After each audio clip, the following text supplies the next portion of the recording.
નાના કરાડા ગામ નજીક લાકડા ભરી લાયસર ટેમ્પો ચાલકથી ટ્રિપલ અકસ્માત સર્જાયો। વડોદરાના શિનોર તાલુકાના નાના કરાડા ગામ પાસે તારીખ 1 માર્ચ 2025ના રોજ બપોરના 2:15 ટ્રિપલ અકસ્માત બનવા પામ્યો હતો, જેમાં એક લાકડા ભરેલો આઈસર ટેમ્પો ચાલકે સ્ટીયરિંગ પરનો કાબુ ગુમાવતા અકસ્માત સર્જાયો હોવાનું જાણવા મળ્યું છે। શિનોર તાલુકાના નાના કરાડા બસ સ્ટેન્ડ નજીક એક આઈસર ચાલક પોતાના આઈસર ટેમ્પો જેનો રજિસ્ટર નંબર JJ07Z7855 પૂર ઝડપે અને ગફલતભરી રીતે હંકારતા સ્ટીયરિંગ કાબુ ગુમાવી દેતા અર્ટિગા કાર જેનો નંબર JJ22P0098 ની સાથે અથડાઈ અકસ્માત કરતા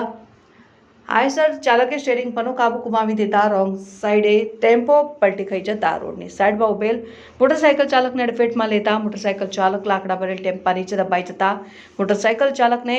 જમણા પગમાં ગંભીર ઈજા થતા શરીરે નાની મોટી ઈજાઓ પહોંચી હતી અને ત્યાં હાજર સ્થાનિક લોકો દ્વારા 108ને કોલ કરતા 108 દ્વારા મોટરસાઇકલ ચાલક ઈજાગ્રસ્તને સારવાર અર્થે હોસ્પિટલ ખસેડવામાં આવ્યો। અકસ્માત થતા અકસ્માત સ્થળે લોકોના ટોળે ઉમટી પડ્યા હતા, જ્યારે